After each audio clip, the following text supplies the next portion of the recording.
다음 영상을 만드는데 더 큰 힘이 됩니다. 감사합니다.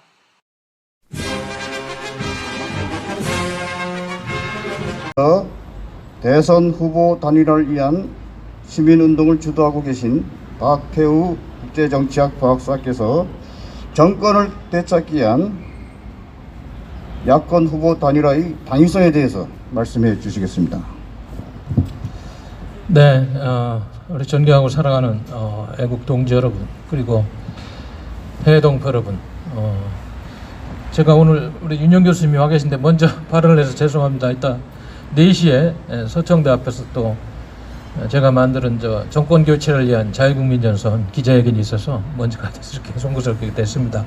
근데 아무튼 다음 주부터 이 주사파 정권이 99명까지 집회를 허용하고, 내가 알기로는 또 접종한 사람들은 접종이 확인되면 뭐 499명까지도 가능한 거 아닌가요?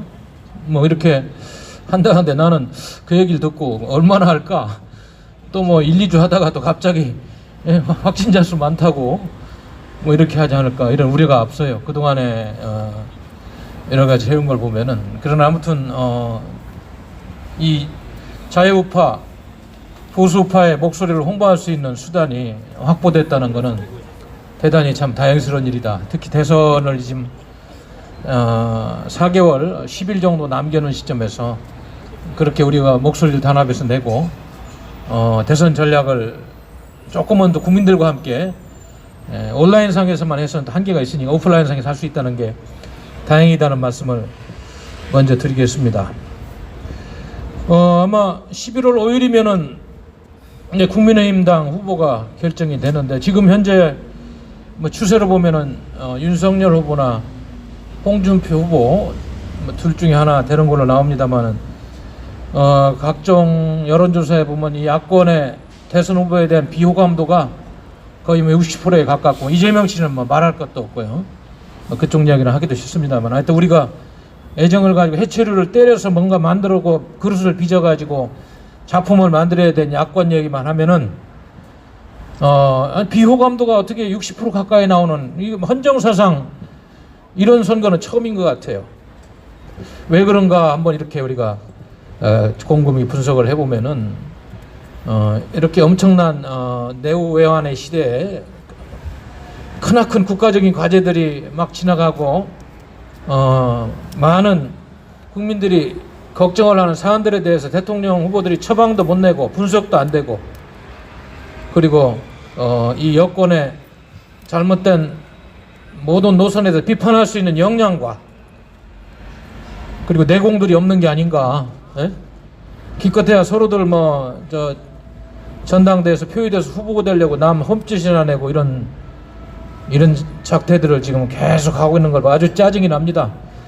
우리가 해초리를 때려야 될 야권의 후보 토론회 보면 짜증이 나서 못 보겠어요, 정말로.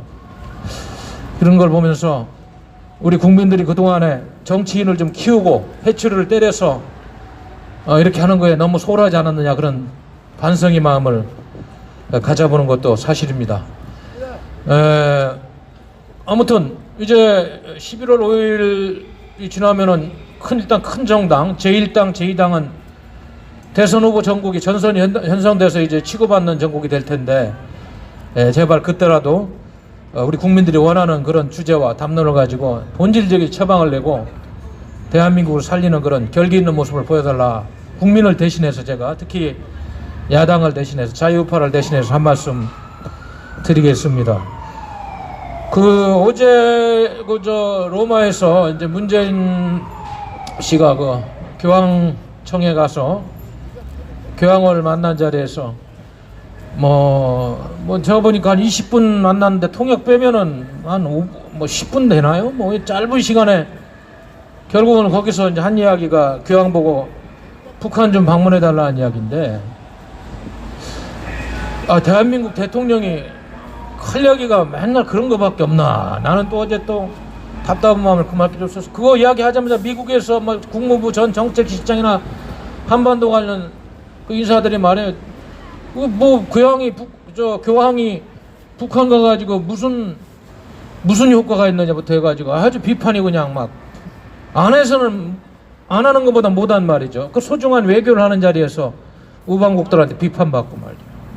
북한이 세계 최악의 인권유린 국가인데 교황이 거길 뭐하러 가느냐부터 해서 가서 무슨 실익이 있겠느냐. 암세포 3기인 국가에 가서 말이야. 인권유린도 그런 인권유린도 없는데 또 종교의 자유도 허용되지 않고 성경책만 들고 다녀도 체포돼가지고 좀 투옥되는 그런 나라에 가가지고 교황이 무슨 평화를 얘기하냐고 말했죠. 맞는 얘기예요. 왜 대한민국 대통령만 연일 북한 대변인 하면서 말이야. 맨날 북한 뭐 김정은이가 비행기 값 대주고 외교활동비 줍니까? 정말 이해할 수 없는 일들이 하루 이틀 이제 뭐 지난 4년 반 동안 하도 많이 우리 상식을 거슬리는 언행들이 있다 보니까 지쳤어요. 지쳐. 예? 그 얘기 나오자마자 뭐 아닌 게 아니라 미국에 관심 있는 전현직 관리들 이런 사람들이 일제히 비판을 하더라고요. 예? 여러분도 기억나잖아요. 트럼프 행정부 시절에 억지로 그 한반도 평화쇼 한다고 트럼프 대통령 불러가지고 판문점에서 그 문재인 대통령은 거기 뭐 오지도 말라는 것 같은데 그냥 둘이 하겠다고 김정은이요. 근데 가가지고 사진 찍고 하면서 결론은 가짜 평화쇼. 아무런 실체도 없는 말이죠.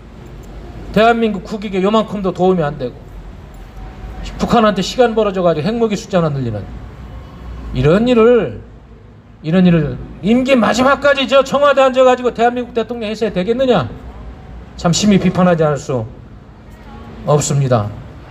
거기에다 여당 후보라고 뽑힌 이재명 씨는 아무튼 지금은 권력에 가까이 있으니까 후보가 교체될지 안 할지는 뭐 검찰이 수사하는 거 보니까 그건 수사도 아니죠. 무슨 수사 덮어주기인지 뭐 꼬리 자르기도 아니고 언론에 보도된 것만 저 수사였어도 벌써 끝났을 텐데 이재명 씨는 말이죠. 저 나름대로 후보라고 돌아다니면서 청와대 갔다가 사진 찍고 나더니 무슨 식당 총량대인가 뭘 한다고. 참 식당 총량대라는 게 내 세상에 그 세상에 자유민주주의 국가 시장 경제를 실천하는 나라에서 그 국민의 기본권 중에 기본권이 자기가 먹고 사는 일을 자기가 결정하는 그거를 국가가 규제하겠다고 말이야. 에? 이야 정말 아니 대통령도 되기 전에 벌써 머릿속에 들은 게 다 드러나는 거예요. 말 한마디 한마디가. 아니 대통령이 됐다고 국민 기본권을 그런 식 정책을 통해서 그렇게 할 수 있는 겁니까? 되지도 않았는데 말 돼서 그런 얘기 해서도 안 되니만 말이에요. 예? 이거는 벌써 이 대한민국이 이렇게 엄청난 소용돌이 속에서 그냥 비상식이 상식이 되고 해서는 안 될 말 해도 그냥 언론들이 보도해가지고 지나가고 국민들은 무기력하게 그냥 뒤에서 욕이나 하고 말 이런 참 이거 웃지 못할 그런 정국들이 계속 되고 있다. 그러니까 뭐 어디 공병호 TV에선가 29,000명 정도 대상으로 그거에 대해서 뭐 여론조사를 했는데 그 이재명 씨가 이야기한 뭐 저 식당 총량대인가 뭐에 대해 어떻게 생각하니까 3% 정도만 그거 뭐 일리가 있다고 나머지 95%는 대한민국 국민들 말도 안 된다고 그 공병호 TV 유튜브에서 그 임시 그 여론조사한 게 그렇게 나왔다는 거 보고 그렇게 말도 안 되는 이야기를 하고 있는데도 이재명 씨 지지율이 지금 아무튼 뭐 1, 2등 나오는 거 아니야? 그건 뭐야 도대체 말이야. 민심이 반영이 안 되고 왜곡이 되고 있다는 거예요. 언론들이 무슨 장난을 하는지 모르지만 이거 대한민국 현 모습에 3%에 지지하는 그 국민대 95% 반대하는 국민의 그런 흐름들이 이 대한민국의 현실인데 과연 그 3%가 대한민국의 전체적인 국가의 흐름이나 이런 걸 끌고 가는 게 아닌가. 예? 나머지 95% 96%는 멀쩡히 앉아가지고 그냥 욕이나 하고 당하고 있는 게 아닌가. 예? 이런 한탄을 할 수밖에 없다는 거예요. 예? 이재명 씨가 주한미군 점령론을 이야기하면서부터 우리 국민들이 그 부분에 대해서 뭐 많이 파악을 했고 많은 지금 걱정을 하고 있습니다만은 갈수록 태산이에요. 어제는 뭐 저기 대장동 옆에 무슨 뭐 저 성남시 어디 가가지고 말이야. 예? 본인이 뭐 나중에 대통령 되면 부동산 이익을 다 환수하겠다는 이런 참말로 뭐 아니 수사나 좀 제대로 검찰에서 하고 특검을 수용하겠다고 자처하면 되지 또 특검은 안 한다고 그러대. 6개월 이상 걸리는 거 특검하면 되겠냐고. 국민을 이렇게 우롱하면 안 된다. 예? 우롱하는 정권이다. 그런데 이 야권의 후보가 누가 될지 모르지만 이런 이재명이라는 후보를 상대로 해서 제대로 각을 세우고 물어뜯어서 이걸 국면 전환을 시켜야 되는데 과연 그것을 할 수 있을까 한번 지켜보겠습니다만 지금까지 국민의힘이라는 야당이 하는 행태나 수준을 보면은 어려울 것이다. 아마 국민이 기대하는 만큼 되지가 않을 것이다.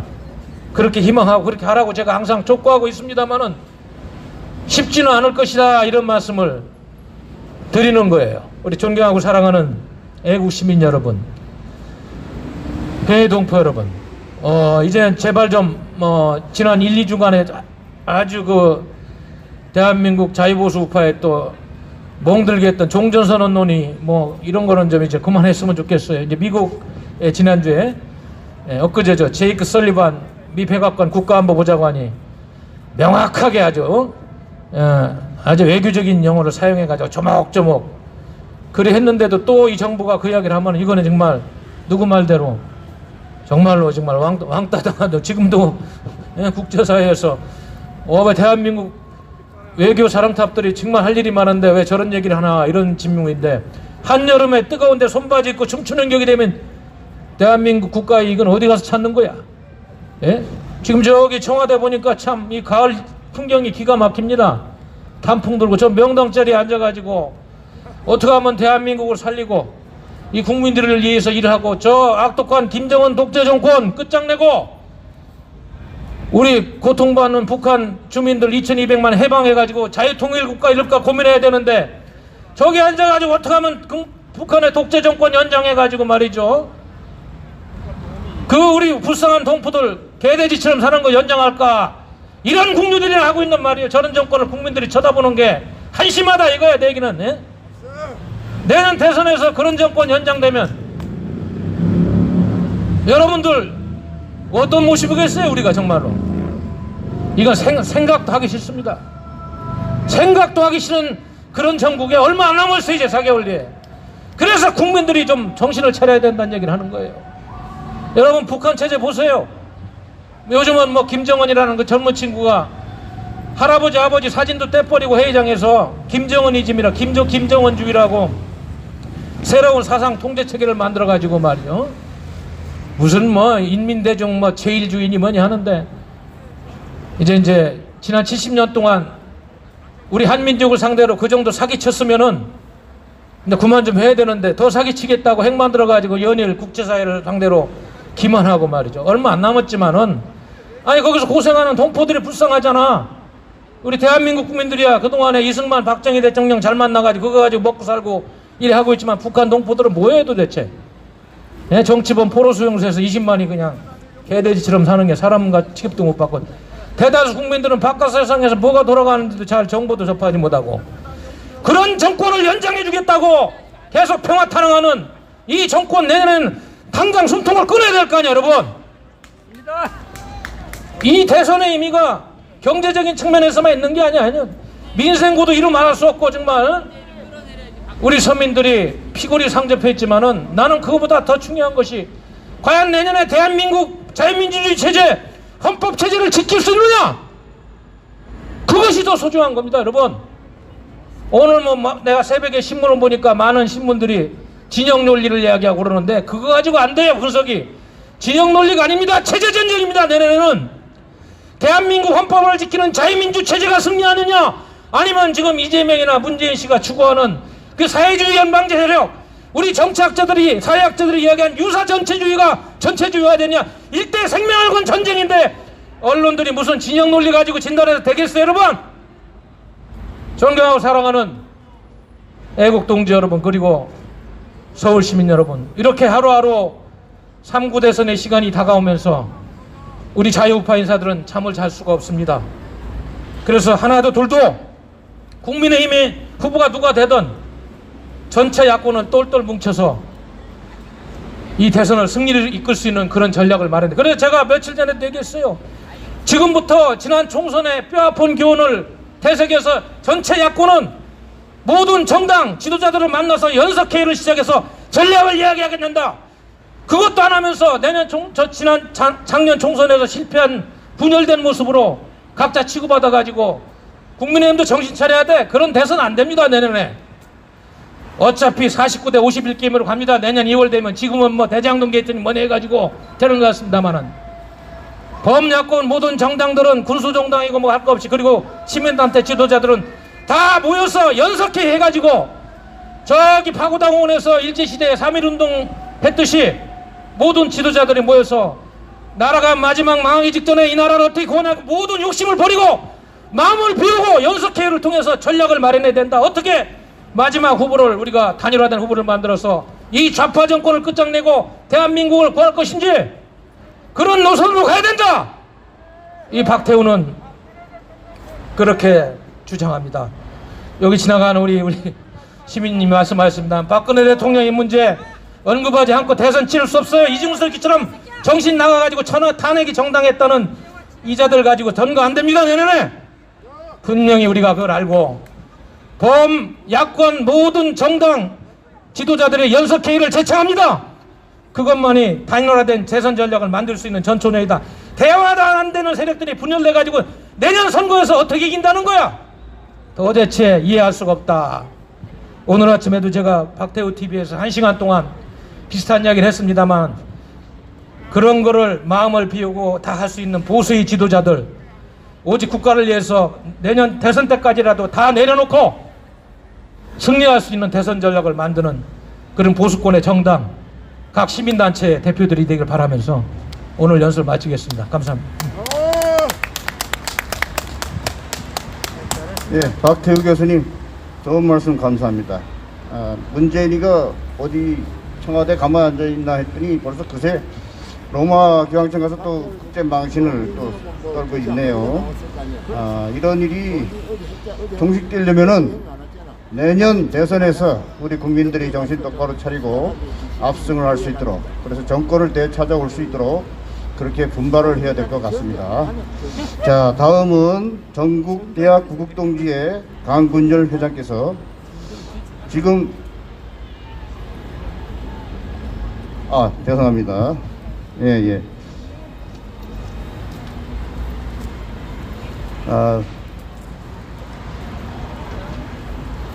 다음은 부추현 TV와 부정부패 추방 시민연합회 대표이신 윤용 전 고대 신방과 교수님을 모시고 건국 이래 가장 무능하고 부패한 문정권의 실정에 대한 통렬한 규탄의 말씀이 있겠습니다.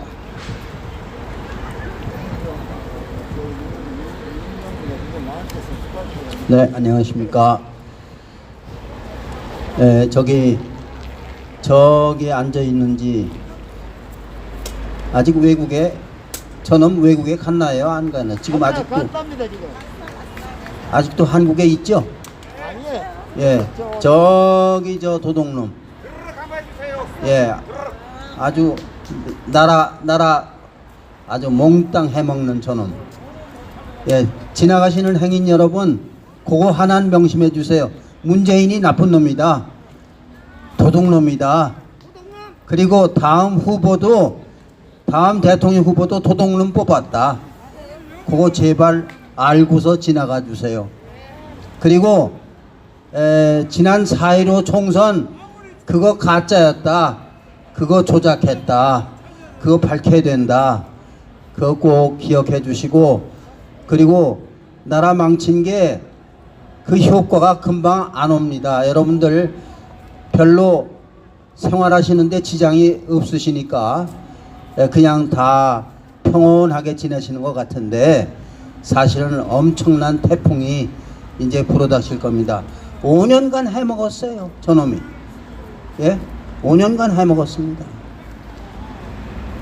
안보를 통째로 해먹었어. 경제를 완전히 통째로 해먹었어요. 예? 그리고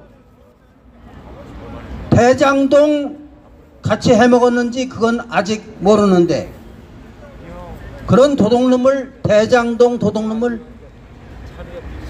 만나가지고 뭐 악수 나누고 뭐 했더라고 지난번에. 얼마나 나쁩니까 진짜. 예? 이렇게 나라 다 해먹고 대통령이라는 놈이, 그리고 대통령 한다는 놈이, 출마한다는 놈이 또 도둑놈이야. 예? 지나가는 행인 여러분, 그거 제발 아세요. 대통령 되겠다는 놈이 또 도둑놈이라는 사실, 그거 아셔야 됩니다. 이 나라 진짜 이거요, 내년 3월 9일 선거 제대로 하지 않으면은 진짜 이제는 희망이 없습니다. 예. 아마 지금 문재인이가 어마어마하게 뭔가를 꾸미고 있을 거예요. 우리가 그거 다 알아야 됩니다. 예. 왜냐면은 저놈들이 3월 9일 날 대선에서 저놈들이 정권 연장을 못하면 죽어납니다. 저놈들은 이제 보세요. 어마어마하게 깜빵으로 끌려갑니다. 예? 그러니까 죽기 아니면 살기로 뭔가 꾸미고 있을 거라는 거를 여러분들 다 아셔야 됩니다. 제발. 그렇기 때문에 국민들이 뿔뿔이 흩어지지 말고 똘똘 뭉쳐서 이번에 해내야 돼요. 큰일 납니다. 그냥 지나치면 큰일 납니다. 그리고 저는 맞아 죽을 각오로 오늘 말씀드리는데, 지금요 홍준표하고 윤석열이가 두 사람이 국민의힘 당에서 누가 다음 대통령 후보로 뽑히느냐, 이거 지금 겨루고 있어요. 겨루고 있는데 저는 아마 홍준표나 윤석열 둘 중 한 사람이 거기서 뽑힐 겁니다. 뽑히면은 눈 딱 감고 그냥 밀어붙여야 돼요. 예? 뭐 더운 밥 찬밥 더 이상 가릴 수가 없어요. 그거 가리면은 정권 교체 안 돼요. 그리고 요 판국에 대통령에 나온다고 설치면은 이거 역적이야. 진짜 역적이야 이거는. 왜냐면 이거 방해하는 거기 때문에 역적이야. 홍준표나 윤석열 둘 중에 하나야. 그리고 저쪽에서 이쪽에서 대통령 나오겠다고 나오면은 그거 역적이야, 역적. 왜냐면 우리가 시간이 없어요. 더 이상한 기회가 없어. 이번에 저놈들 거꾸로 틀어야 되는데 이놈들이 부정선거 할 거거든. 예?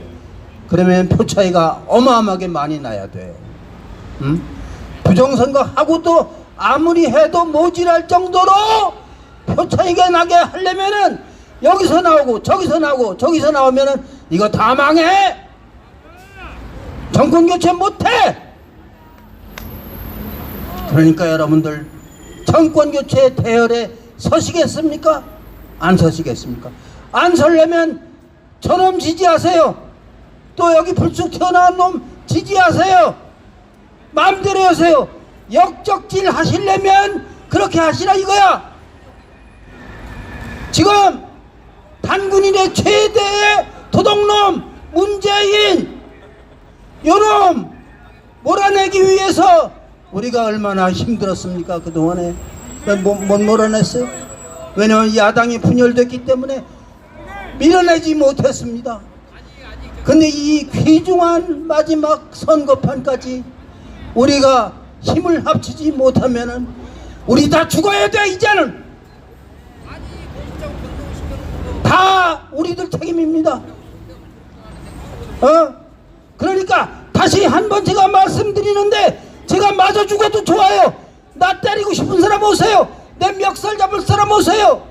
무조건 하고 홍준표 아니면은 윤석열 둘 중에 한 사람 뽑아야 되고 뽑힐 거고, 그러면 그 사람 중심으로 그냥 무섭게 밀고 가야 우리가 이깁니다. 그렇지 않으면 우리 집니다. 네. 나라 쪼개집니다. 나라 박살납니다. 저놈들이 다음에 정권 또 잡아가지고 그 꼴을 어떻게 봐요? 차라리 죽는 게 낫지. 차라리 보따리 싸가지고 외국 가서 살든지 결판 내야지. 어떻게 또 삽니까? 어떻게 또 견딥니까? 다음에 이재명이가 대통령 돼봐요. 아이 토지도둑 놈이 대통령 돼봐. 꼴이 어떻게 될 건가? 토지 강도가 대통령 돼봐. 결제하고도 잊어버렸대. 이런 놈이 대통령 되겠다. 생각이 안 난대. 결제해놓고 다 지가 한 건데. 야, 이게 나라가 어째 이 꼴이에요 도대체가. 그래도 정신 못 차리고 말이야. 정말 박근혜 대통령님 억울하게 깜빵에 갔습니다. 정말 억울합니다.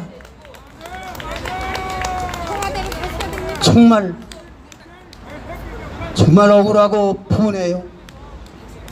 그런데 이 막중한 정권 교체 앞에서는 다 잊어야 됩니다.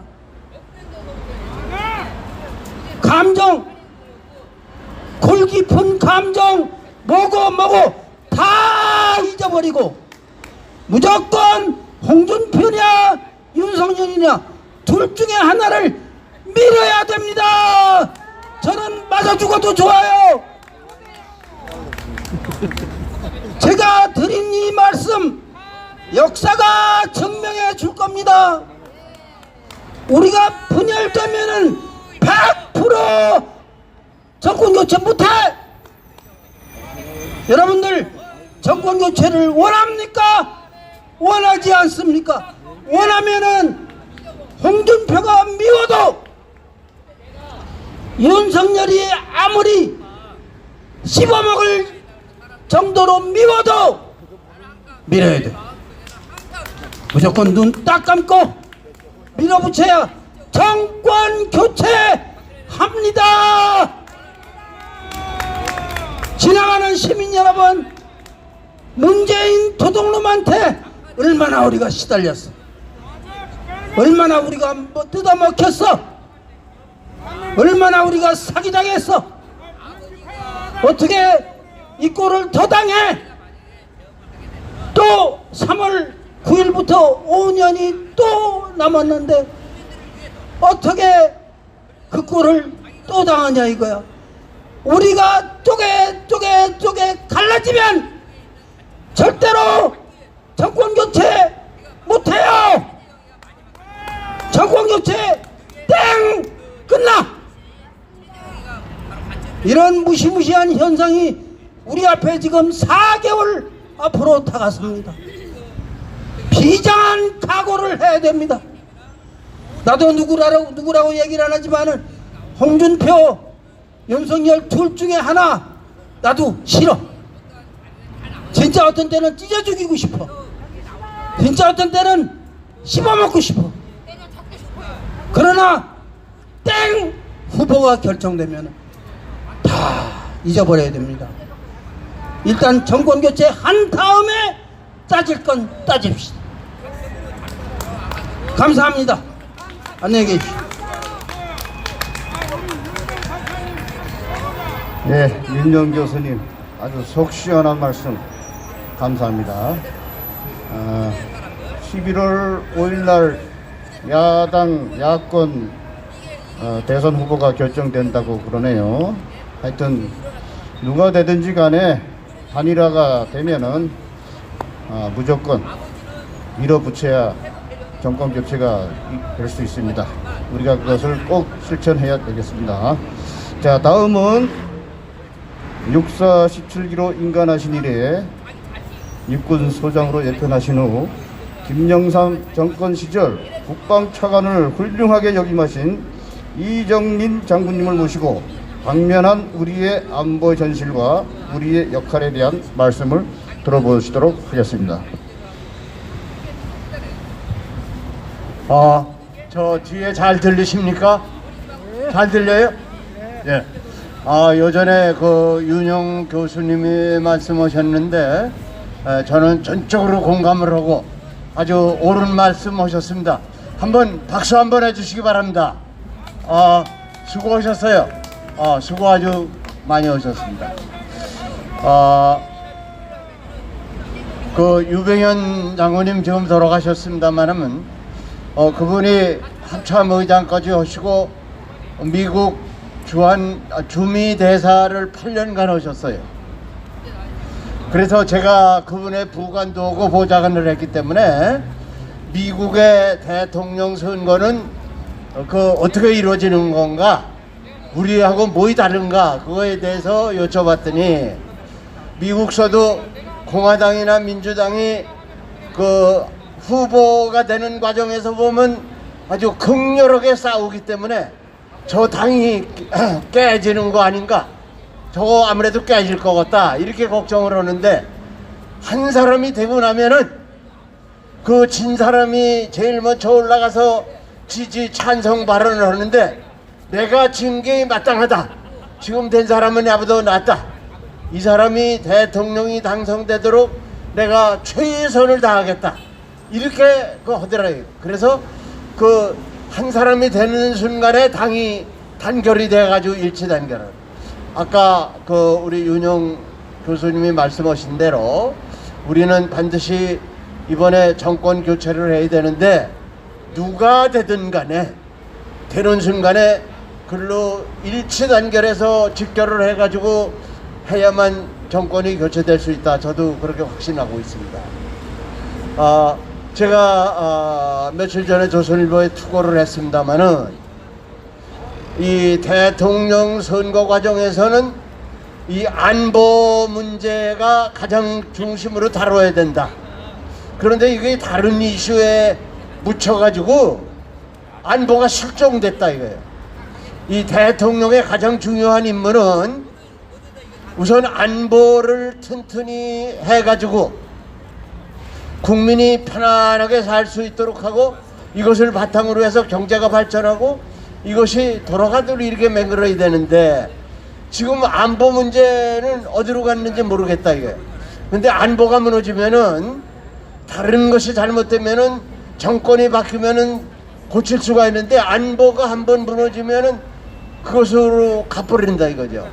그래서 제가 역사 공부도 꽤 해봤습니다마는, 후손들에게 올바른 역사를 가르치지 못하고 안보를 제대로 하지 못했을 때는 그 민족이나 국가가 역사에서 사라지게 돼 있다 이거예요.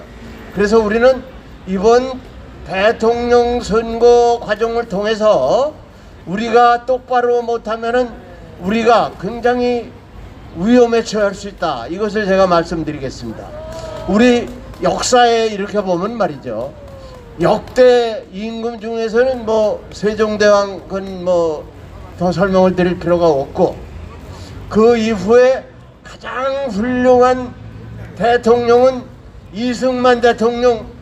우리가 이승만 대통령께서 1948년 8월 15일 날 이 민주국가로, 그리고 훌륭한 이런 헌법을 만들어내지 않았다면은 우리가 이 자리에서 뭐 이런 얘기를 할 수도 없게 됐을 것입니다. 그래서 이승만 대통령은 정말 훌륭한 대통령. 벌써 1915년에 이 러시아가 혁명 일어난 게 1917년인데 그 혁명이 일어나기 2년 전에 벌써 공산주의는 안 된다, 공산주의 하는 나라는 국민이 못 살게 되고 망하게 된다, 벌써 그때 논문으로 이승만 대통령께서 주장하셨다. 이게 그 1915년에 그렇게 했다 이거죠. 그래서 이승만 대통령이 없었다면은 대한민국은 없다. 그래서 이승만 대통령은 대한민국의 초대 대통령으로 헌법을 고쳐가지고 지금 여기에 아주 제일 좋은 자리에 이승만 대통령의 동상을 만들어야 된다고 저는 생각합니다. 여러분 어떻게 생각하십니까? 그래야 이 나라가 제대로 되는 거다 이거예요. 그리고 두 번째 잘하신 분이 박정희 대통령이시다 이거죠. 제가 1966년 월남에 제구중대장으로 파병을 했는데, 그때에 우리나라는 세계에서 제일 못 사는 나라 중에서 꼴찌서 두 번째예요. 필리핀보다도 우리가 필리핀이 3배 잘 살았다 이거죠.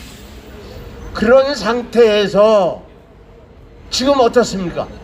지금 10위권의 경제대국으로 만드는 데 있어서 박정희 대통령이 없었으면 안 됐다 이거예요. 그럼 왜 박정희 대통령께서 이렇게 만들 수가 있었느냐? 첫째로 5.16 혁명을 통해서 미국의 최고로 발달된 행정 그런 제도가 우리 기업과 그리고 우리 전 정부 조직에 들어갈 수가 있었다. 여러분 이걸 아셔야 됩니다. 이 세계에서 가장 발달된 행정 시스템은 군이 가지고 있다 이거예요. 왜? 군은 죽느냐 사느냐나 무게를 가지고 있기 때문에 최고다 이거. 그러니까 이 6.25 전쟁을 통해서 우리 유엔사 그리고 미군이 여기 주둔함으로써 미국의 세계에서 가장 발전된 행정 시스템이 5.16 혁명을 통해서 정부에 들어가고 그리고 이거 기업에 들어갔기 때문에 이것이 우리 발전을 하는 데 있어서 결정적인 기틀을 마련했다. 이걸 제가 말씀드리시고, 두 번째는 박정희 대통령께서 방위산업을 열심히 하셨다 이거죠. 방위산업. 여러분 이 탱크 보면은 쇳덩어리가 굴러 들어가는 것 같은데 이 탱크는 이것이 세계에서 가지고 있는 가장 첨단 기술이 탱크에 다 들어간 거다 이게요. 그래서 이 탱크를 만들 수 있는 나라가 몇 안 됩니다. 이 한 100나라밖에 안 된다 이게요. 그러니까 이거 쇳덩어리가 굴러다닌다 이렇게 생각하면 안 돼요. 우리 방위 산업을 통해서, 그래 예를 들면은 이 무기는 굉장히 정밀해야 돼요. 그러니까 60mm다 그러면은 60mm 100분의 1mm까지 정확해야 돼요. 그러면 100분의 1mm가 정확한가를 계기를 재는 거는 1000분의 1mm를 잴 수 있어야 된다 이거. 그러니까 방위 산업을 통해서 우리 다른 기업의 기술이 전이됐기 때문에 우리가 세계에서 이길 수 있는 그런 기업을 만들어낼 수 있었다. 이것을 누가 했냐? 박정희 대통령께서 이런 것을 만들었다 이거죠. 그리고 세 번째, 우리가 새마을 사업을 통해서 국민 정신을 개조시켰다 이거죠. 우리 스스로 할 수 있다. 우리 마을은, 우리 나라는 우리가 지킬 수 있다. 이런 정신을 길어놨다. 이것이 우리나라를 현재까지 이렇게 만들 수 있는 훌륭한 분이다. 그래서 박정희 대통령 동상도 우리가 역사의 계승 그리고 후배들에게 교육을 시키기 위해서 그분의 동상도 이 광화문 가장 좋은 자리에 세워서 우리가 존경을 표시하고 우리 후손들을 교육시켜야 된다고 하는 저는 생각합니다. 여러분 어떻게 생각하십니까? 네. 그리고 우리는 6.25 전쟁을 통해서 참 고통을 많이 당했습니다. 우리는 만일에 6.25 전쟁을 통해서 미국의 트루먼 대통령 그리고 이승만 대통령이 없었다면은 우리가 이 한반도를 지켜낼 수가 없었다 이거죠. 6.25 전쟁 1950년 6월 25일 전쟁이 일어났을 때 미국의 트루먼 대통령이 보고를 받은 것이 아침 7시 반에 벌써 받았다 이거죠. 그리고 그때 결심을 해가지고 주한미군을 이 한국에 보내야 되겠다. 그리고 유엔을 통해서 유엔군을 여기 참전시켜야 되겠다. 이런 결심을 하고 그때 그 국무장관이 벌써 회의를 소집해가지고 결정을 해서 7월 1일 날 일본에 주둔한 24사단의 1개 대대를 즉시 파병시켰다 이거죠. 이것이 계기가 돼서 만일에 6.25 전쟁이 일어났을 때 주한미군 파병이나 이런 것이 하루나 이틀 3일이 늦었다면 우리가 낙동강 방어를 못하고 부산까지 뺏겼을지도 모른다. 그런 관점에서 이 트루먼 대통령 이런 분에 대해서는 우리가 잊을 수가 없다 이거죠. 그리고 우리는 그 전쟁 과정에서 훌륭한 2차 대전에서 태평양 전쟁을 승리로 이끈 메가더 장군.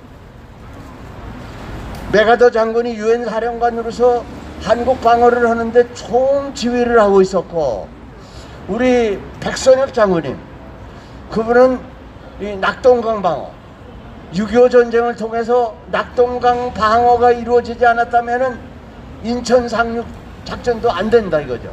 그래서 우리는 이 6.25 전쟁 과정에서 백선엽 장군과 이 메가더 장군, 이분의 은혜를 우리가 잊을 수 없고, 우리는 역사에 우리 후손들에게 가르쳐가지고 이분들의 고마움을 계속 이어가야 된다. 저는 그렇게 생각을 하고 있습니다.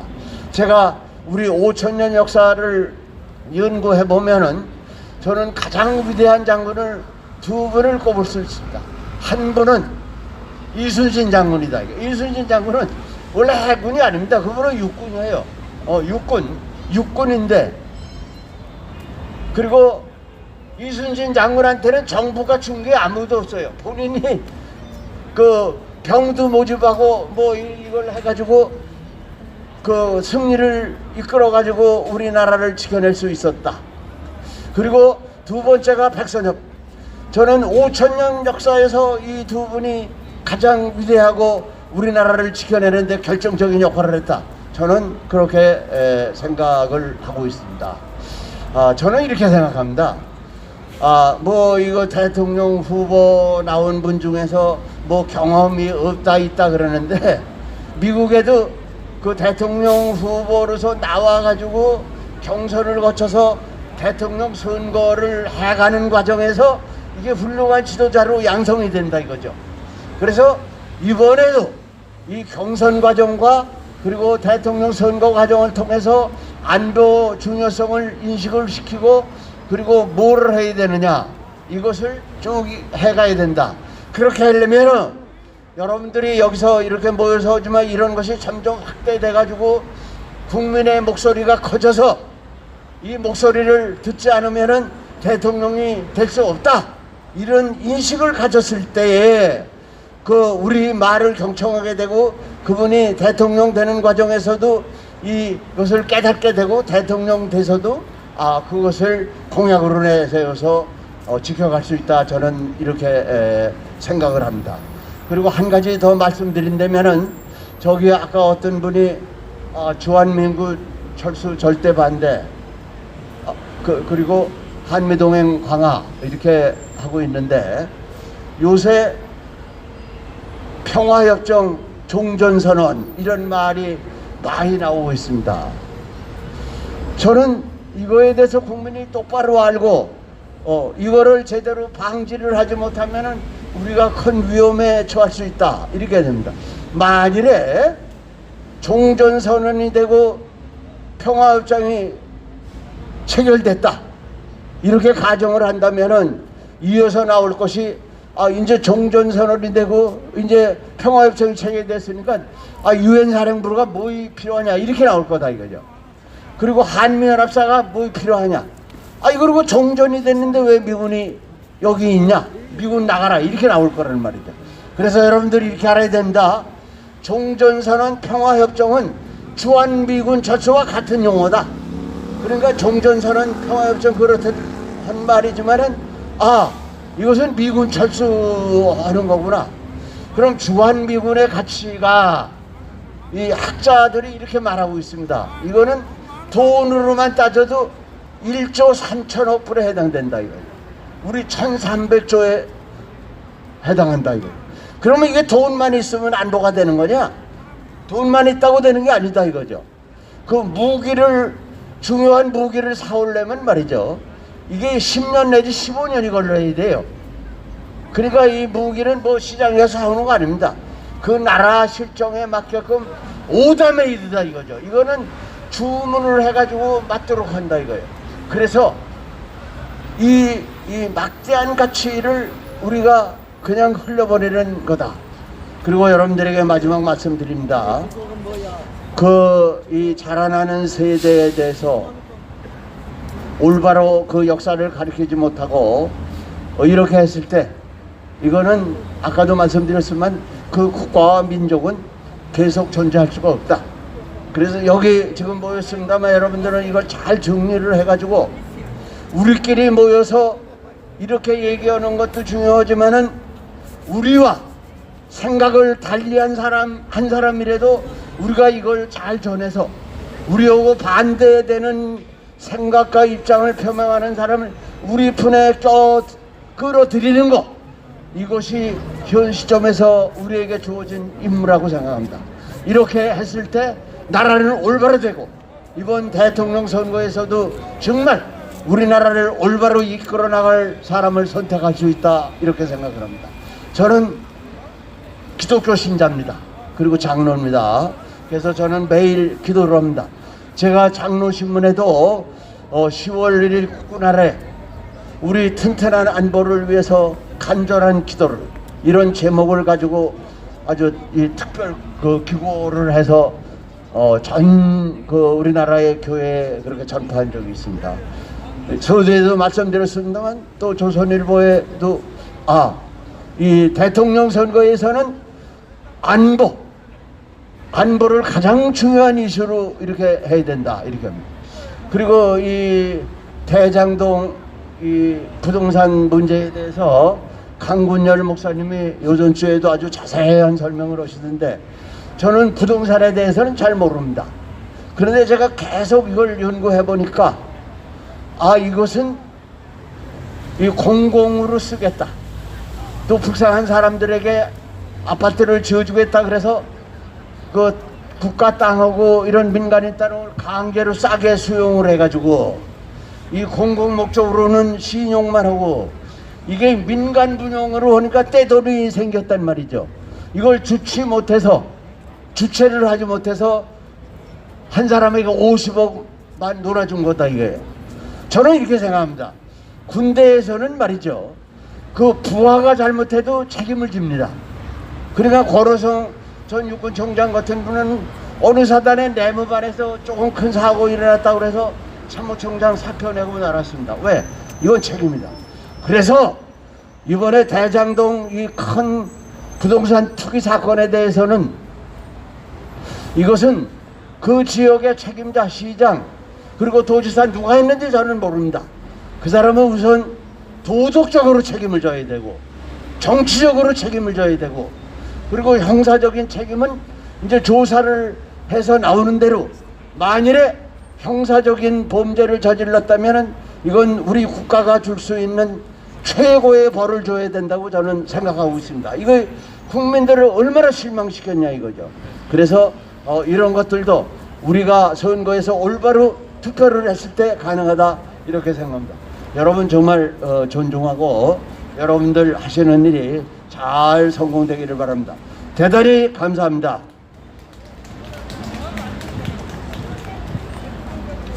예, 이정민 사관님 좋은 말씀 감사합니다. 차기 대권 후보의 자질 중에 구비 덕목 중에 가장 중요한 것 중에 하나가 안보관, 확고한 안보관을 갖춘 사람, 그리고 이를 실천할 수 있는 강력한 의지가 있는 사람, 이런 사람이 돼야 된다고 역설을 하셨습니다.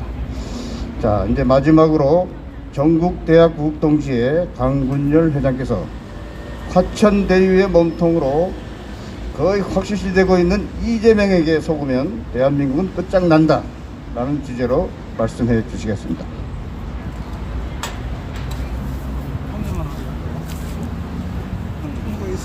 충성 대학연합구국동지회장 강군열입니다. 사랑하는 우리 대한민국 국민 여러분, 내년 3월 9일 대통령 선거는 5년마다 오는 통상적인 선거가 절대 아닙니다. 대한민국이 사느냐 아니면 죽느냐 하는 우리 조국의 명운을 가르는 전쟁 같은 선거가 내년 대선입니다. 그렇기 때문에 우리 보수 야권의 단일화된 후보가 반드시 이재명을 꺾고 이 정권을 찾아와야 된다고 강력히 주장하는데, 여러분 함께 동의하시면 만세! 만세! 여러분, 우리가 이재명이를 꺾으려면 이재명이가 누군가를 확실히 알아야 됩니다. 지피지기면 백전백승이라고 했습니다. 그러면 이재명이가 누구냐? 이재명이는 좌파 단독 선두주자로서 돈과 현금을 풀어서 국민들의 마음을 빼앗아 정권을 잡은 다음에는 전체주의, 공산주의로 가려고 하는 생각을 가진 사람이 이재명인데, 여기에도 동의하시면 맞다! 맞다! 여러분, 이재명이가 뭐라고 그랬습니까? 음식점 총량제를 실시하겠다, 그런 말을 했습니다. 음식점이 너무 많으니까 음식점 숫자를 줄이겠다는 겁니다. 국민의 직업 선택의 자유를 막고 있는 사람이 이재명인데, 이재명의 그 발언은 정식으로 대한민국 헌법 제15조를 정확히 위배하는 반헌법적인 발상입니다. 왜냐하면 헌법 제15조에는 대한민국 국민은 직업 선택의 자유를 가진다 그랬습니다. 그렇기 때문에 음식점 총량제는 이재명이가 대한민국의 헌법을 거스르는 반헌법적 언행이라고 생각하는데, 이것에 여러분 동의하시면 다시 한번 맞다! 맞다! 그리고 이재명이가 얘기하는 것 중 하나가 주 4일 근무제를 얘기를 했습니다. 여러분, 사람이라는 거는요, 적당히 일하고 적당히 쉬어야지 일주일에 4일이라고 3일 쉬어버리고, 그게 바로 뭡니까? 놀고 먹는 배짱이를 만들겠다는 것이 이재명의 머릿속에 들어있는 겁니다. 그것은 바로 이 표를 얻기 위해서 이 민중들과 영합하는 포퓰리즘 정책으로 가겠다는 겁니다. 그 포퓰리즘 정책을 통해서 정권을 잡기 위해서 뭘 하느냐? 한 달에 10만 원 기본소득을 보장해 주고, 그리고 코로나 지원금 또 100만 원을 주겠다는 겁니다. 이렇게 돈을 풀고 예산을 풀어서 국민들의 마음을 빼앗아가지고 전체주의, 공산주의 정권으로 가겠다는 것이 이재명의 생각인데, 여기에도 여러분 맞다고 동의하시면 다시 한번 맞다! 맞다! 이재명이 찍으면 결국 대한민국 끝장나고 만다는 사실인 겁니다. 여러분, 세계에 많은 나라가 있는데 좌파 집권자들의 공통적인 정책이 있어요. 그게 뭐냐? 좌파들은 집권하면 예산, 돈을 풀어가지고 국민들의 마음을 빼앗는 겁니다. 그래가지고 계속해서 집권을 연장해 가는 것이 좌파의 공통적인 정책입니다. 여러분, 1999년에 세계에서 가장 기름이 많이 난다고 하는 나라가 남미의 베네수엘라입니다. 이 베네수엘라는 세계에서 가장 기름을 많이 가지고 있는 나라가 그 베네수엘라입니다. 그 베네수엘라에 1999년에 우고 차베스라고 하는 사람이 대통령이 됐어요. 이 대통령 우고 차베스는 역시 좌파입니다. 그래서 국민들을 위해서, 국민들의 인기를 얻기 위해서 석유로 벌어들인 많은 예산을 국민들에게 막 퍼준 겁니다. 교육도 무상, 의료도 무상, 복지도 무상 하면서 석유로 벌어들인 달러를 국민들에게 다 나눠주게 된 겁니다. 자, 그런데 석유가 계속 잘 팔렸으면 괜찮은데, 이 석유가 2010년도에 와가지고 이 국제 유가가 완전히 폭락이 버리고 말았습니다. 그러니까 기름을 팔 수가 없는 겁니다. 팔아야 이윤이 안 남는 겁니다. 거기에다가 미국과의 관계도 좋지 않고, 미국에서는 세일 가스가 발견됨으로 말미암아 미국에서는 베네수엘라산 석유를 한 방울도 수입을 안 했습니다. 그러니까 돈의 압박을 받게 된 거죠. 자, 그러다가 결국 스트레스에 걸려가지고 2013년도에 결국 암으로 세상을 떠납니다. 그리고 나서 그 우고 차베스의 좌파 정책을 계승하고 들어온 사람이 지금의 현 베네수엘라 대통령인 마두로 대통령입니다. 마두로는 우고 차베스의 정책을 그대로 이어받은 정치적인 우고 차베스의 아들이라고 일컬음받는 그런 사람인데, 돈이 없으니까 어떻게 되느냐, 화폐를 막 찍어냈습니다. 화폐를 그냥 막 찍어내는 거예요. 화폐는 많아지는데 물건이 없어요. 물건이. 그래서 어떻게 됩니까? 이 베네수엘라에 엄청난 인플레이션이 나타나기 시작했습니다. 여러분, 우리나라는 4% 5%만 인플레가 돼도요 엄청나게 물가가 올라가는 거예요. 근데 2018년에 마두로 정권이 경제를 할 때 이 인플레이션이 몇 프로까지 간 줄 아십니까? 100%도 아니에요. 1000%도 아니에요. 10,000%도 아니에요. 무려 66,000%까지 물가가 치솟은 거예요. 그러니까 돈이 있어도 돈을 쓸 수가 없는 겁니다. 그러니까 이 전기도 끊어지고 수도도 끊어지고 먹을 것도 없게 되니까 결국 베네수엘라 국민들이 이웃나라 콜롬비아로 다 탈출해버리고 말았어요.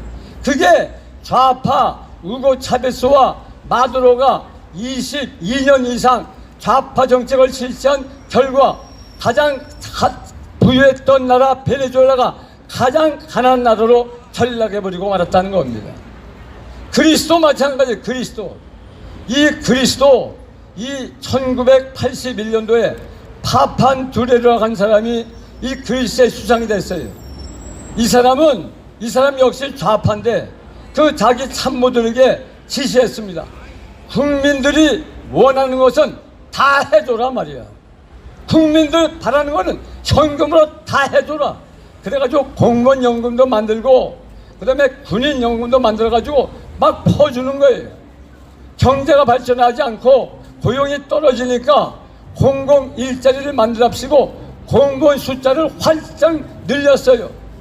근데 공무원 숫자는 65세 은퇴까지 계속 돈 들어가는 거예요. 자, 기업은 떨어지죠. 돈은 없죠. 결국 이 민주주의의 성지라고 하는 이 그리스가 유럽에서 가장 가난한 나라로 전락해버리고 말았다는 겁니다.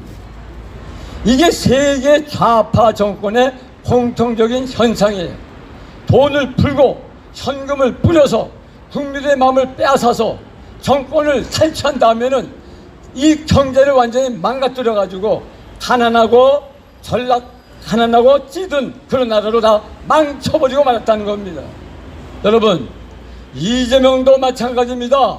이재명은 지금 기본소득 10만원, 또 코로나 재난지원금 100만원 돈을 풀어가지고 국민의 마음을 빼앗은 다음에 정권을 잡으면 이 전체주의, 공산주의 이 정권으로 가려고 하는데 동의하시면 여러분 맞다! 맞다! 그러므로 마지막 선언합니다. 우리 5천만 지혜로운 모든 존경하는 국민들께서는 이제 보수 야권의 후보가 누구로 단일화되든지 간에 그 단일화된 후보를 찍어서 정권을 찾아오므로 말미암아서 이재명이를 격파하고 대한민국을 살리는 데 여러분 함께 동참하시겠다고 동의하시면 대한민국 만세! 만세! 만세! 감사합니다. 네, 강군열 회장님 좋은 말씀 감사합니다. 무상복지, 공짜, 포퓰리즘 좋아하다가는 나라가 거덜난다고 방금 힘주어서 이렇게 해주셨죠. 네, 대단히 고맙습니다. 자, 이상으로 오늘의 1인 기자회견을 모두 마치겠습니다. 수고들 많이 하셨고요. 감사합니다. 서두에서 말씀드린 바와 같이 다음 주부터는 기자회견이 아닌 집회의 모습으로 여러분을 찾아뵙도록 하겠습니다. 여러분의 많은 참여와 협조 거듭 부탁드리겠습니다. 감사합니다. 감사합니다. 자, 이어서 동화광장 일대에서 감사합니다. 1인 시위가 오늘 계속되겠습니다. 일파만파 기자회견을 자, 모두 감사합니다. 마치겠습니다. 구독, 좋아요, 알람을 눌러주세요. 다음 영상을 만드는데 더 큰 힘이 됩니다.